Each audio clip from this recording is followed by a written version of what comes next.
before we begin, it is necessary we have a short preamble, because the essence of holding a conference like this is for more enlightenment and to make sure that most of the information out there are informations that are correct. Recently in our climb, there have been so many false narratives, and these false narratives have continued incessantly, and it's more confounding and disturbing that these false narratives may end up eclipsing most of what is left of the moral fabric of our society.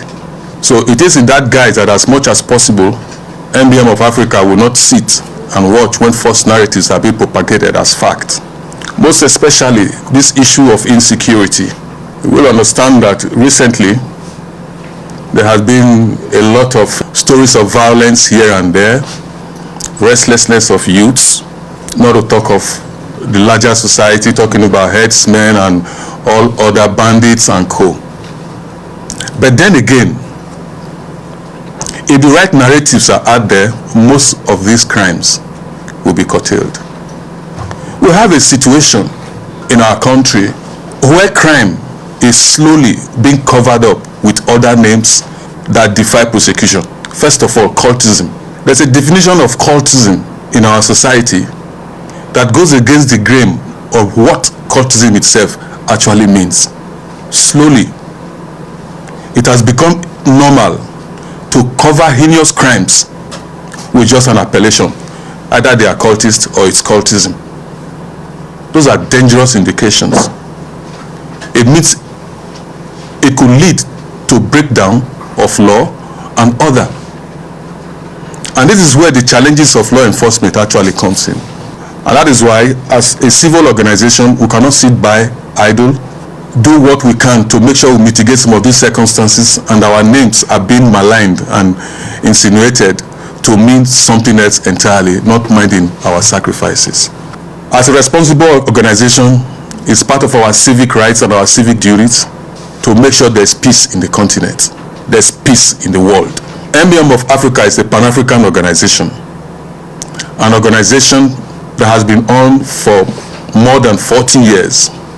And most of us here are founding members and members of the body of founders. It's an organization born with a very wonderful and positive ideology. And if I could take you guys back to memory lane, in the early days of this movement, there were other organizations, fraternities that were formed as at that time, like the Pirates and the Buccaneers.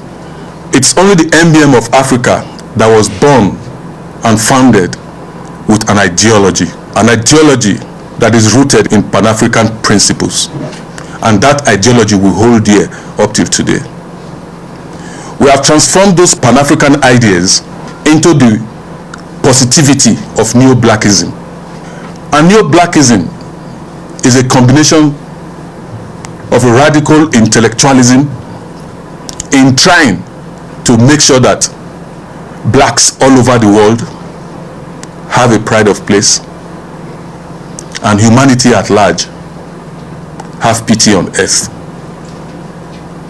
So we have come out today to make sure we correct the wrong impressions that was deliberately provided by the BBC, and to make sure that those impressions, you as a press will be able to explain.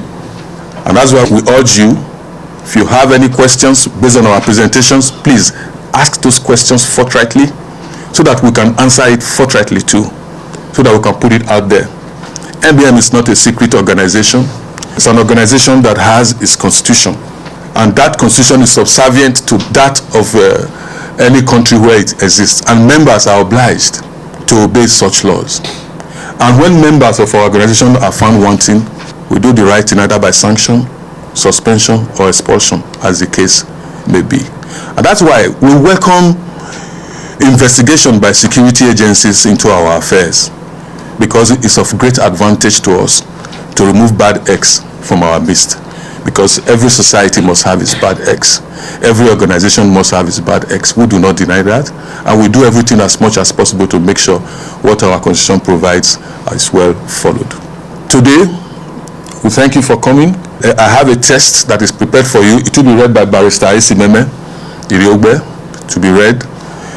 Then when we are through with that, we want to welcome your questions, because as much as possible we need to take this further down, because we smell a conspiracy to malign this organization. As members of the press, we are aware of a tendency in this country they call Yahoo Yahoo. All of a sudden NBM is being accused of the purveyor of Yahoo Yahoo, which is called internet scam or romance scam. What has an ideological organization like NBM have to do with prostitution, human trafficking? In fact, we have a good partnership with NAPTIP in trying to make sure that we even assist most of those who have been stranded when engaging in such odious journeys outside the motherland. Well, thank you for coming. So we'll read the text and encourage you to ask your questions thereafter, forthrightly, so that we can develop on it. Thank you very much. To refute a defamatory online documentary broadcast by the British Broadcasting Corporation and its partners. It is with pleasure that NBM of Africa, otherwise known as the New Black Movement of Africa, welcome members of the press from the electronic and print media to this press briefing. There is no doubt that falsehood will stand as truth when it is unchallenged and uncontroverted. The recent online broadcast through publication and documentary produced by the British Broadcasting Corporation against our organization NBM of Africa, otherwise not the New Black Movement of Africa, has necessitated this press briefing in order to put the records in the right perspective. It is imperative we further educate the public and indeed the press that the NBM of Africa is a Pan-African organization registered with the Corporate Affairs Commission of Nigeria with registration number 7729 under Part C of the Companies and Allied Matters Act of the Federal Republic of Nigeria. We, the accredited members of the body of founders of NBM of Africa, on behalf of NBM of Africa and its members globally, wish to reiterate that NBM of Africa, which was founded in 1977 in Nigeria by young intellectuals, has always believed in the principle of promotion, protection, and advancement of black solidarity, world peace, international cooperation and understanding, as well as equality and social justice for disadvantaged persons globally. For the avoidance of doubts, the fundamental objectives of NBM of Africa are clearly enumerated in Section 2 of its Constitution, and the NBM of Africa, otherwise not the New Black Movement, has pursued this objective rigorously and religiously for 40 years of its existence. For ease of reference, we reproduce the fundamental objectives of NBM of Africa thus. 1. NBM of Africa shall be an organization based on the principles of democracy, equality, and social justice. 2. It shall be the cardinal policy of the organization and its organs to cooperate and exchange ideas with organizations whose aim and objectives are in harmony with those of NBM of Africa. 3. It is hereby accordingly declared that the organization belongs to all members of the NBM of Africa who, along with various organs and authorities established by this Constitution, must be guided by the provisions of this Constitution. 4. NBM of Africa is a humanitarian, nor partisan, nor religious, and nor tribal organization. 5. The motto of the organization shall be social justice and equality for all. The organization shall inculcate 6. A deep sense of belonging and patriotism in members. 7. The organization shall protect, defend, and propagate the interest and welfare of its members. 8.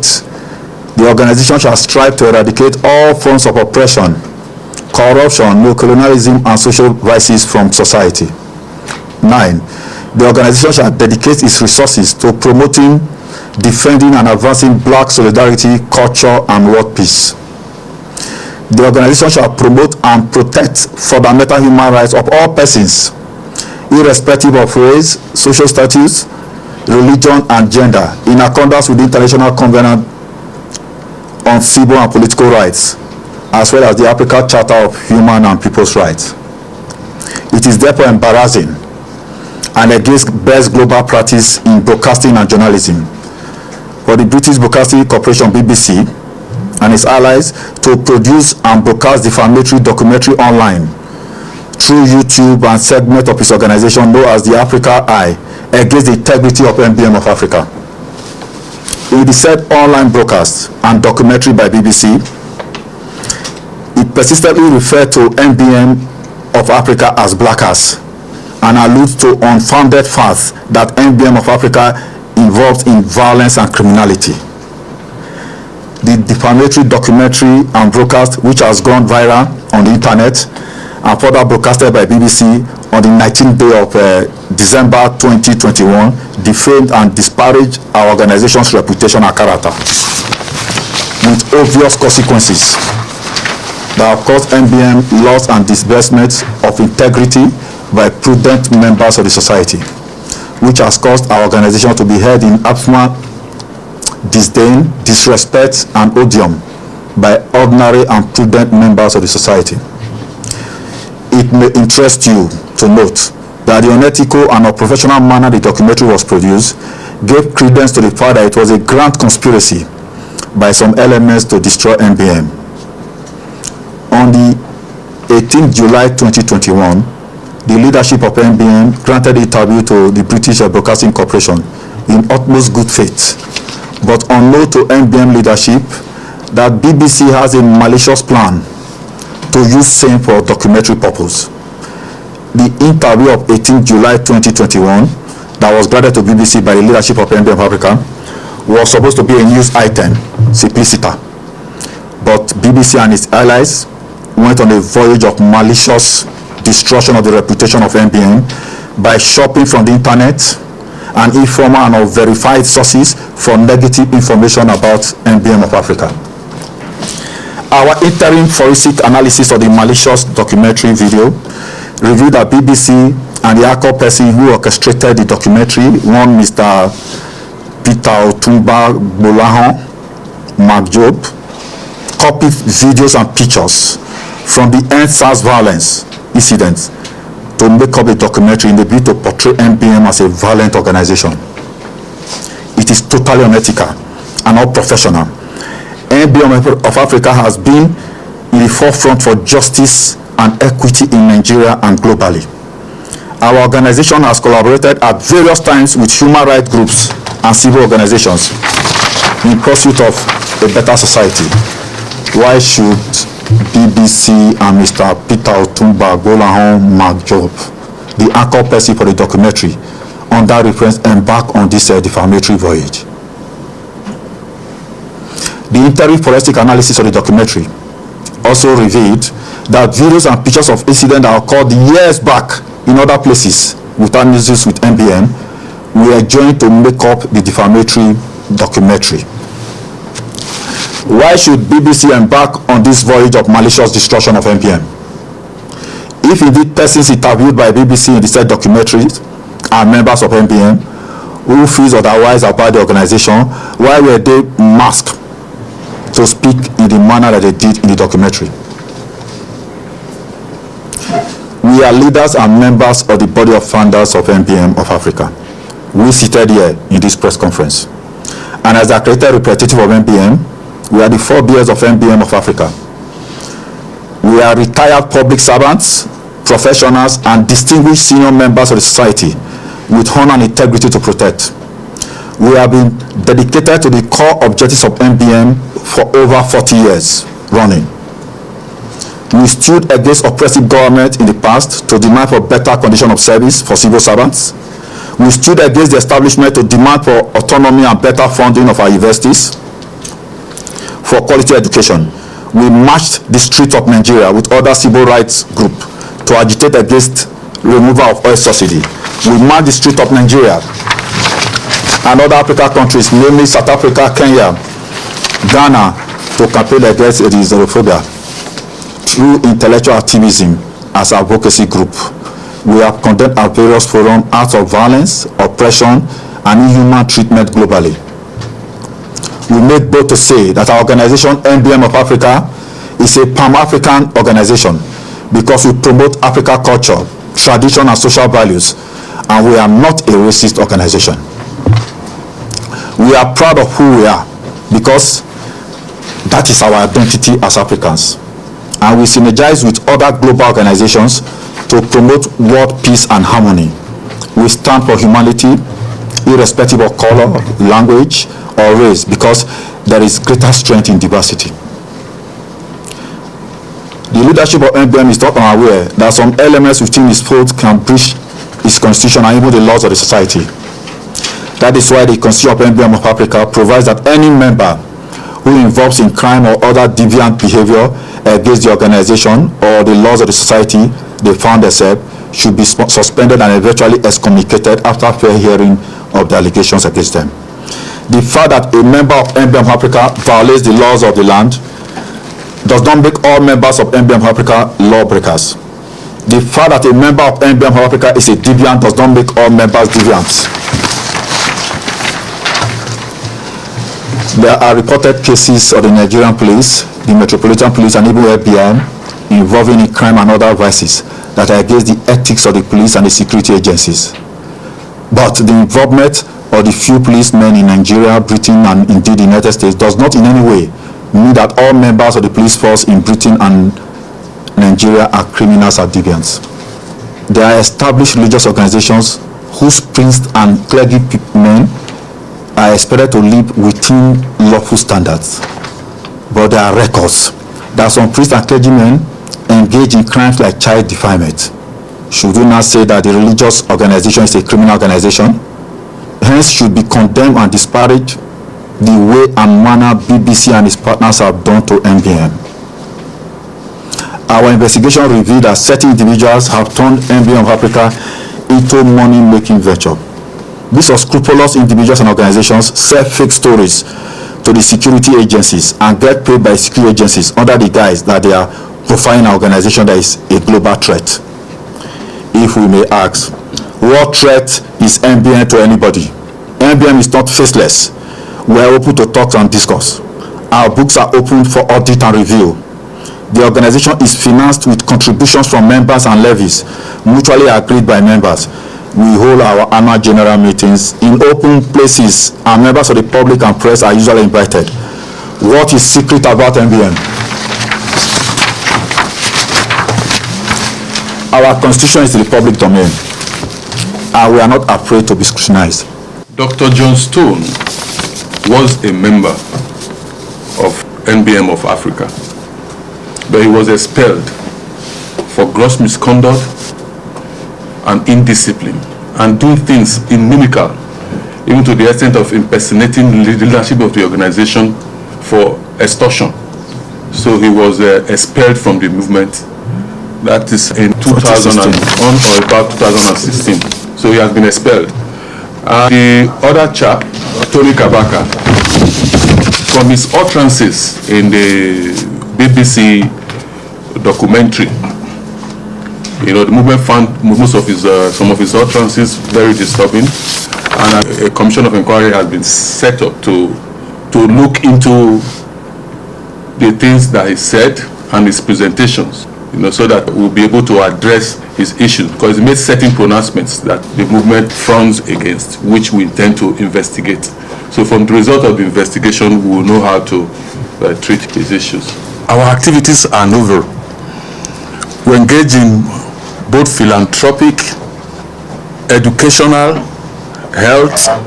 We do a lot of health activities because we put a lot of importance in primary health care. So what we do, most times we do a lot of even eye tests, medical tests, even surgeries, at least to assist the less privileged in meeting up with their health. Then education, we take education seriously. So there are scholarships. We do a lot of scholarships. We do a lot of competition because we believe education is the future, even from secondary schools and all, and the universities. Education is the future. So we try as much as possible to encourage education of youths, because part of the problems we face today is because of the lack of education. And it is to this extent too, our headquarters at Amagba that has been created there is going to be a study center, where we are going to We make sure that we educate people on vocational and African studies, and certificates be granted in partnership with other higher institutions of learning. We have a list of so many activities that we have done and which we are doing, because as much as possible we assist government, but most especially the youths. We have programs for youths, making sure that those who cannot continue with their education, and those who are unemployed, those who are employed, not well employed, those who need skills and vocations. And that's why we are going to set up fully at Amagba to be able to disseminate and get more people into our dragnet. The ideology behind NBM is the ideology of Pan-Africanism, a Pan-African ideology, because Africa is the homestead of all black people all over the world. And as much as possible, without regionalization, it will be difficult for Africa to have its pride of place in the global space. If you look at the world right now, there are regional blocs, European Union, they are all coming together as one. So at the end of the day, Africa is being relegated to deal individually, country by country, which does not augur well for the economies of Africa. So as much as possible, we are trying to have a united Africa, even if not politically, but economically, so that Africa can be able to stand in its pride of place, looking at technology and all that. It is because of this lack of regionalization. Even though ECOWAS is there, AU is there, but you all agree with me that we need more efforts in this regard. How do we, as Nigeria, hope to contend the economic policies of a European Union that has so many countries bound together? So at the end of the day, we are not being dealt with well in the global marketplace, and that's why we try to prepare our people and individual countries in Africa that Pan-Africanism, that Africa must come together in certain aspects of what we do to be able to have more negotiating power in the global marketplace, especially now that technology has become a global issue, so that the weaker countries will be able to be guided by the stronger ones. We are not a court, so we wouldn't know how the courts operate in government. So I'm surprised that you alluded to the fact that it's possible we're a court. We are not a court at all. We are registered, and for your notice, we had a judgment at the Federal High Court, Ikoyi, Lagos, on the 16th day of November 2015, classifying us as a lawful society. Of course, we are registered, we are lawful, and we are law-abiding. We also try to do our own bit, which shows that it is the community itself, the way things are, based on these challenges by the security agencies, the communities have to be mobilized to come together, at least to assist the security agencies with information and intelligence as much as possible. We try some of this partnership at times to try to reduce these issues of restlessness of youths and all that, and we are pushing it further and further. That's why I started with the issue of false narratives, because as members of the press too, you guys also have to understand that it is not proper for heinous crimes to be committed, and the only thing we hear is they are cultists, knowing that calling them cultists will make prosecution difficult by the police in a court of law. At the end of the day, they are arrested, fleeced of some money, and returned back into the streets. These are things that we need to properly look into. Why not address the crimes that people commit individually? There's a way lawyers call it crime. Vicarious liability. In crime, you cannot run away from it. Criminal participation comes along with criminal accountability as provided for in the Constitution. And these are things that we need to be dealing with. But there are distractions. Heinous crimes happen, and the next they say they are cultists, they'll be cultists, they'll be this, and before you know it, sanctions are not meted out, people are not punished. Then how do we think those things will abate? It will not abate. So that is why, as much as possible, if somebody is arrested, if it is illegal possession of firearms, if it is murder, if it is assault, occasionally harm, let it be so stated, and let us pursue those crimes instead of covering it up with an assigning word cultist, when the true meaning of the word cultist is not even there. Some people even call themselves cultists because it has, in the society, it has now elevated itself into more or less like a thing of pride in certain sectors of societies. These are things that we need to look into. The social fabric is fast breaking down. We need to join hands together, and there's a stigma that is attached to it, that the few good men who will want to come out to risk their lives to try to make sure some of these things, they are called cultists, and it's not everybody that is averse to activism that will not bother about such things, that will want to come out. So we need to reduce these false narratives, and the press can assist in getting these false narratives and explaining them so that the people can understand what the issues really are, and we can be more secured as a people. The letter from our solicitors to BBC asking them to retract within 7 days or go to court, those annexures will be there. They will be attached to the papers that will be given to you. Our court judgments, they are there. And to note how unfounded most of their information are, the person of Dr. John Stone, somebody who had been expelled from the movement many years ago, is the person they are interviewing to speak on behalf of the organization. So you can imagine that most of their vision is degenerated. He granted an interview in I think July to BBC. In September, he's already writing an appeal that he wants to come back, and he was declined. So you can imagine, how do you use that as a credible source of information for a documentary that is being widely circulated as BBC has done, which means we feel there's something outrightly behind it, but we will take the legal option. So you will have those annexures which we will add to the bills that will be given to you.